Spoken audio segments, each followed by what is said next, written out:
করতে গেলে অনেক ছেলে পাওয়া যায়, আমি বিয়ের প্রতি এত আগ্রহী না। কেন? আমার লাইফে আমি একজনকে ভালোবাসি। এটা সোশ্যাল মিডিয়া যারা ইমরানও জানতো। সে কি এখন আছে? তো মারা গেছে। সে যদি থাকতো তাহলে কি আমি এই জায়গায় থাকতাম? আপনাদেরকে আমি কখনো দেখতে পারতাম? কখনোই না। এক সময় না এক সময় করবা, বলো একটা। একটাই মানত করতে চাই, সেটা হচ্ছে কি আমার জীবনটা যেন নরক না হয়, সুন্দর হয়। সুন্দর হয়। ভালো একটা স্বামী পাই যেন।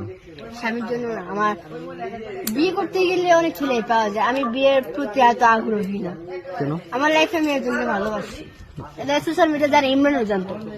সে কি এখন আছে? তো মারা গেছে। সে যদি থাকতো তাহলে কি আমি এই জায়গায় থাকতাম? আপনাদেরকে আমি কখনো দেখতে পারতাম? কখনোই না। আমার নিজের মারও আমি দেখতে পারতাম না। তো এখন কি আর নতুন করে বিয়ে করবো না?